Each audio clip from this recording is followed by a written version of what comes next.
This is it's my car, 1968 NGC. Had that car for 31 years. It's had a new engine and many new panels, I might add. But it's just one of those things, there's lots of memories in that car. Hello, I'm Graham Sykes. I'm 59 years old. Left school at 15. Worked in a factory for 5 years doing an apprenticeship as a cabinet maker. When I'd got my qualifications, it wasn't proper cabinet making, it was just assembly. So I had to get out of that. And eventually, I'd always been a sport diver. I knew there was good money to be earned in diving, so I applied for a government-sponsored training course. Got turned down because they said I was too small, and so I was determined to get into the North Sea, so I paid for my own course. Up until about 1977, virtually anybody could get into diving, bluff the way in, sport divers, that sort of thing. And it was dangerous in those days. Up until about 1980, divers were getting killed every couple of months for various reasons. But since 1980, they've tightened the rules up and made it much, much safer. There's still accidents, but not like they used to be in those days.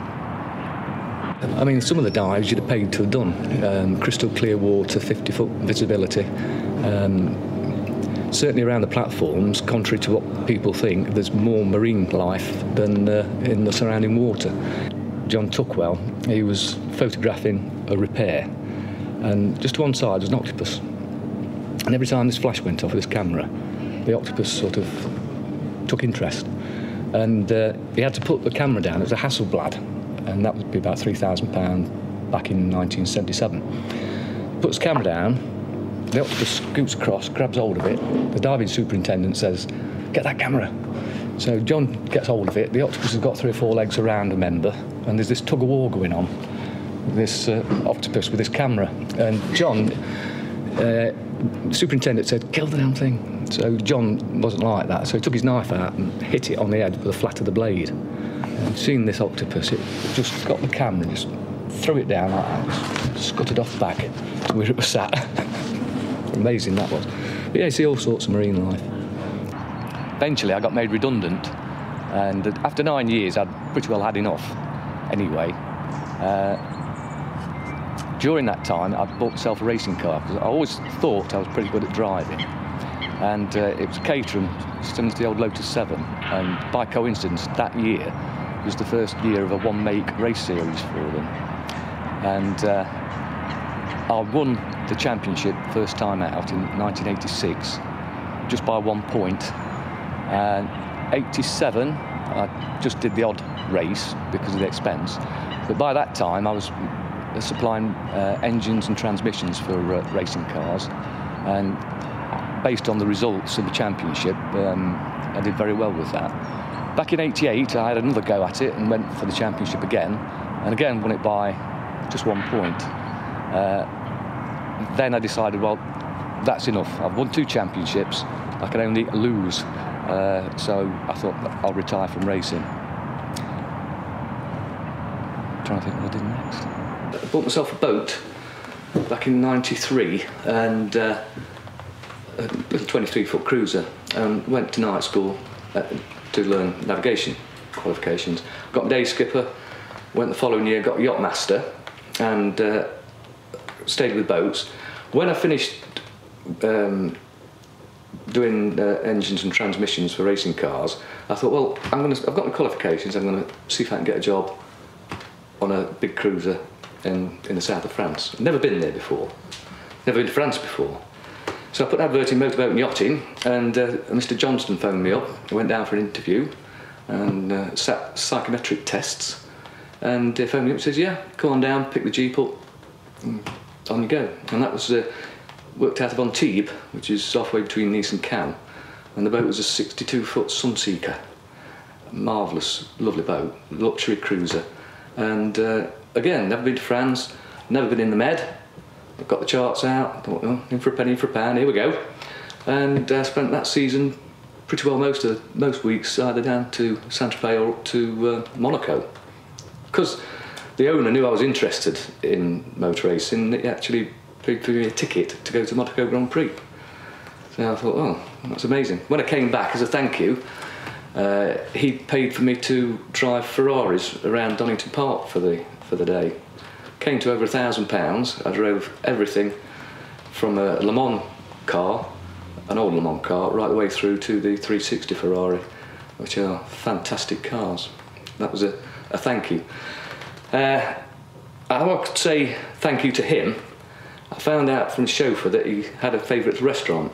So I phoned up the restaurant. I said, do you know Chris Johnston? He says, oh yes, comes here regular. I says, well, next time he comes for a meal, I'll pay for it. Mr. Johnston was a multimillionaire, and you can't give a multimillionaire a present.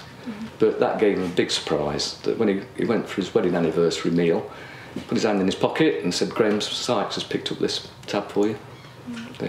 He wrote to me and said, many thanks, Graham. I couldn't believe it.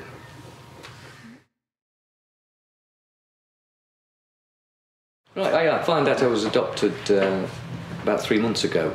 I asked my cousin to do a trace on my history, because I didn't take after anyone in what I thought was my family. And that's when it came back. Graham, you're adopted. Your mother and dad isn't your mother and dad.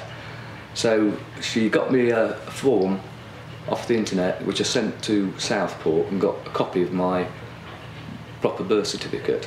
And it came back as Graham. Wasn't Graham, it was David Vincent Curtin.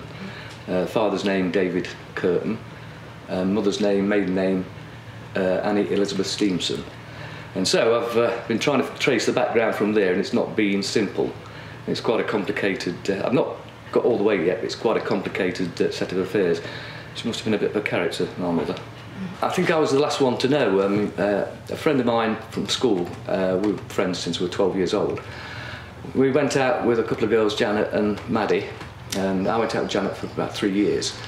And John went out with Maddie for about 3 months. But in that time, John told Maddie, Maddie told Janet I was adopted. And she kept that secret for nearly 40 years. How she found out was, John said to his father, how come Graham's got a new bike for Christmas, and an air rifle for his birthday? And John's dad lost his temper and said, it's because he's adopted. He's spoiled. Well, I wasn't spoiled, but that's what he said. But John never told me.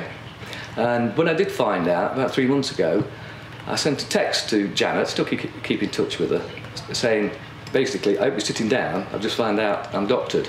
And she texts back saying, I hope you're sitting down, I knew 40 years ago. So, women can keep secrets.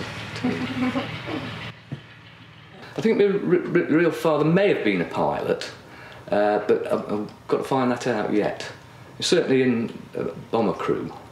It'd be nice, because I had a flying lesson, and it was a present for Christmas. And I'd studied a bit of flying, because I got a friend who used to be a 747 captain, and I did okay with it. So 3 months later, for my birthday, I had another lesson. Took off from Donington, and we flew up to Ravenshead, where I live. And we got to 2,000 feet. The pilot said, right, you're in control. And I watched the gauges, got the feel of it, flew it up to Ravenshead, down to the River Trent, followed the Trent down to the Water Sports Centre, over the Water Sports Centre, heading back to Donington Airport. The pilot sat back, and the instructor, and he was just saying, how many lessons you had then, Graham? I says, just the one. And he was flabbergasted. He says, God, he says, you're a natural. He says, I'm going to let you land it. So I thought, I always thought that was the hardest part, landing them. And I thought, here we go, in for a penny, in for a pound. And went perfect. And he said to me, he said, you should take this up. I said, at my age, it'd be a waste of money. It's going to cost £3,000 or £4,000. I said, if I want to go flying, I'll pay a couple of £100 and have a couple of hours down here with you.